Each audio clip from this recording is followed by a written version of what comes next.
Hello again.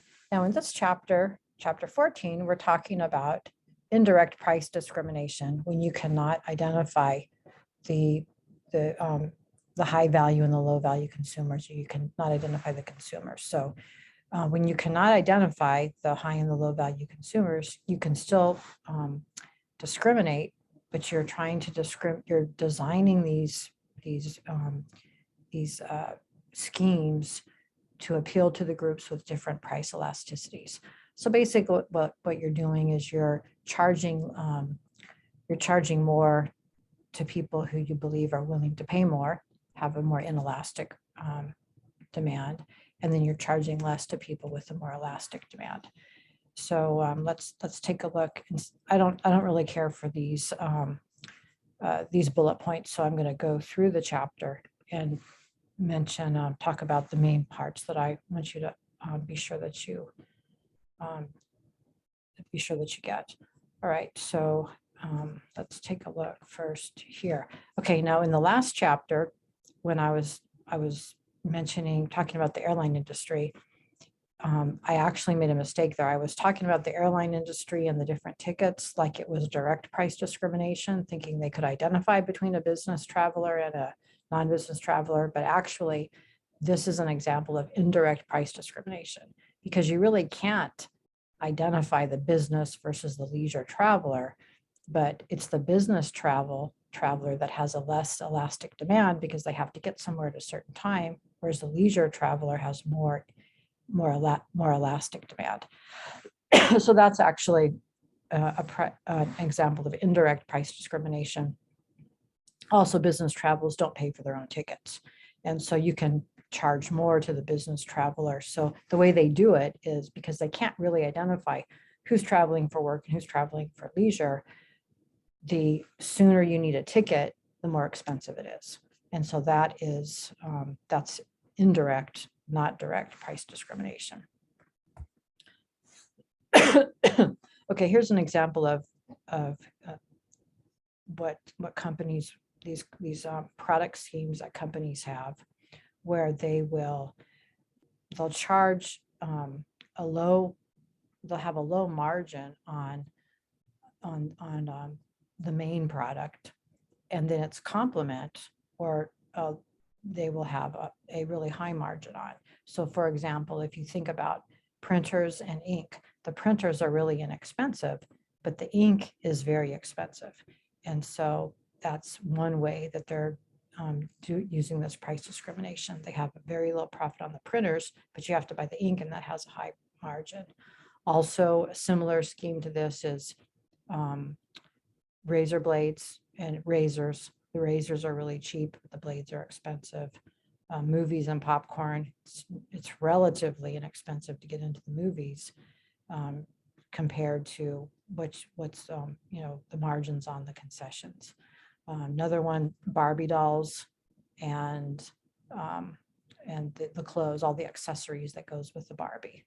Hot Wheels, if any of you have kids who play with Hot Wheels, the Hot Wheels are really cheap. Hot Wheels are $1 a piece, but the track and all the different, and it's not like it used to be when you were a kid, if you played with Hot Wheels, where it's just the track. Now they have all these different crazy things that are hook up to the track, dinosaurs and just all kinds of different types of Hot Wheels contraptions. Those are really expensive, but the cars are really cheap. Okay, so that's another type of indirect pricing scheme.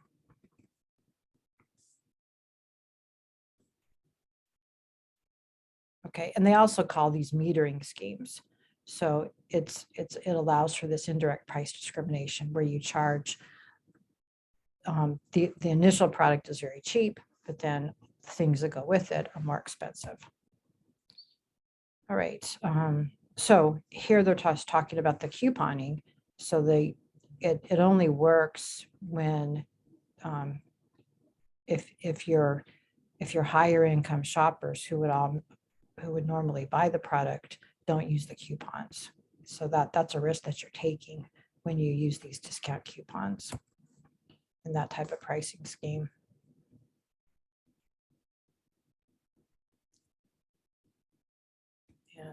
think that is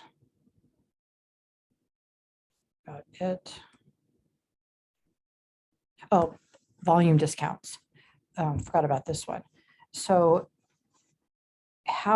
this is another way that companies are extracting more money from us than we planned on paying. So let's say you go to the outlet mall, or let's say you go to a mall and you need a pair of shoes. And so you intend on buying one pair of shoes and paying about $30 or $40 for a pair of shoes. You go to the shoe store and it says, buy one pair, get one 50% off. And so you buy one pair of shoes for $40 and then you get a second pair for $20.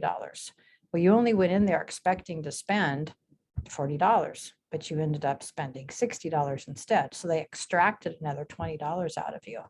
But in our mind, we think, well, we've gotten a good deal because we've got two shoes for the price of 1.5. So, but in actuality, the company, you're actually spending more than you intended on spending.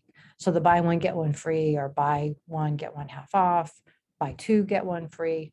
All of those things are examples to increase the volume of that customers are making, and it increases their sales, increases their profits. Same with, think about pizza, Domino's Pizza. You might just need one large pizza, but if you buy a second one, it's half price. There's a lot of different schemes that these companies have, restaurants and companies, where the more you buy, the cheaper it is. And what they're doing is they're extracting more money from us, even though we feel that we're getting a good deal.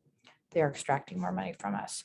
And then also another interesting thing is these outlet malls are kind of deceptive, because if you go to an outlet mall, the prices are so cheap, you end up buying more than you really intended to, because you're getting such a good deal, but you buy things that you may not need and you end up spending more money than you really intended on.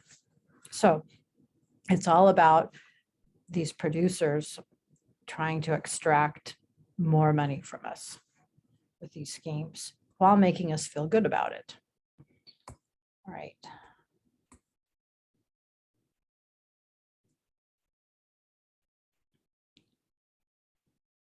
Okay, this is bundling, is when you can get, when they bundle things. This is an example of like a movie theater where you go to a double feature and they add, I mean, they really don't have double features anymore at the theaters, but they would have one good movie and then one crummy movie.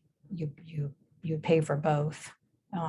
You don't, it's a little bit cheaper than if you paid for both separately. You pay for both together, but you wouldn't normally have wanted to watch the other movie anyway. Okay, so that's it for this chapter. So these are just some different examples of some different indirect pricing schemes. And remember, indirect pricing is when the consumer cannot be identified. All right, that is chapter 14, and I will see you next time when we discuss chapter 15.